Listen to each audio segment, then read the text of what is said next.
Les États-Unis ouverts à des partenariats miniers avec la République démocratique du Congo. Par Reuters. 9 mars 2025 21h22 GMT plus 01 mis à jour il y a 3 heures. Vue des installations de traitement de Tenke-Fungurume, une mine de cuivre et de cobalt située à 110 km au nord-ouest de Lubumbashi, dans le sud producteur de cuivre du Congo. Photo prise le 29 janvier 2013. Acheter les droits de licence, ouvre un nouvel onglet en savoir plus. 9 mars, Reuters, les États-Unis sont ouverts à l'exploration de partenariats dans le domaine des minéraux essentiels avec le Congo, a déclaré le département d'État dans un communiqué adressé dimanche à Reuters, après qu'un sénateur congolais a contacté des responsables américains pour leur proposer un accord, minéraux contre sécurité.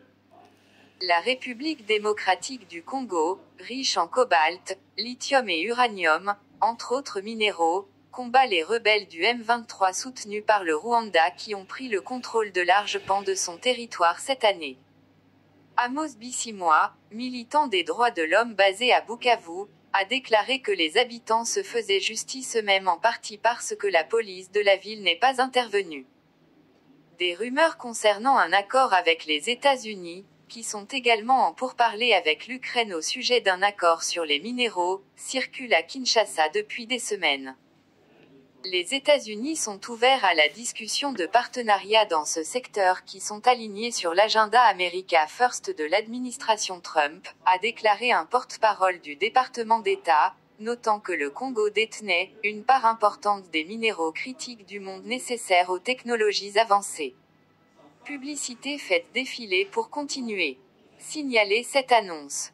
Les États-Unis ont œuvré pour stimuler les investissements du secteur privé américain en rez-de-chaussée afin de développer les ressources minières de manière responsable et transparente, a déclaré le porte-parole.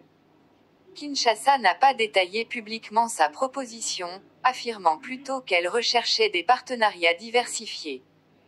Il y a une volonté de notre part de diversifier nos partenaires, a déclaré la semaine dernière le porte-parole du gouvernement congolais, Patrick Mouyaya, ajoutant qu'il y avait des échanges quotidiens entre le Congo et les États-Unis. Publicité faite défiler pour continuer. Signaler cette annonce. Si aujourd'hui les investisseurs américains sont intéressés à venir en rez-de-chaussée, évidemment ils trouveront de la place. La rez-de-chaussée a des réserves qui sont disponibles et ce serait bien aussi que les capitaux américains puissent investir ici, a-t-il dit. Stabilité régionale. André Ouamezo, chef de cabinet adjoint du président congolais Félix Tshisekedi, s'est rendu à Washington au début du mois pour des discussions sur un partenariat, ont indiqué deux sources à Reuters. Le 21 février, un lobbyiste représentant le sénateur congolais Pierre Kanda Kalambayi a envoyé des lettres au secrétaire d'État américain Marco Rubio et à d'autres responsables américains invitant les États-Unis à investir dans les vastes ressources minérales du Congo en échange d'une aide au renforcement de la stabilité régionale. Publicité faite défiler pour continuer. Report d'ISAD.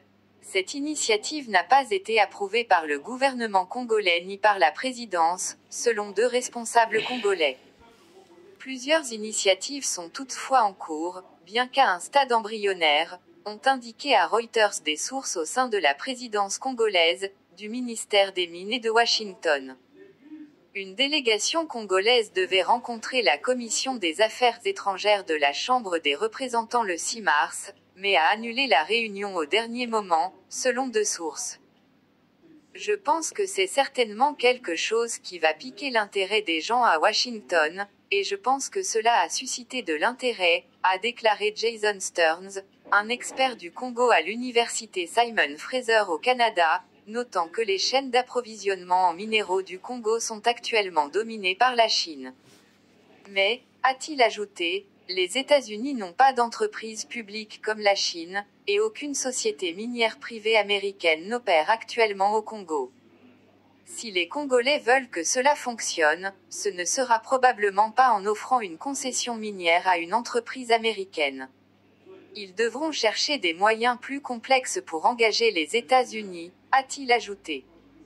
La newsletter Reuters Daily Briefing vous fournit toutes les informations dont vous avez besoin pour bien commencer la journée. Inscrivez-vous ici.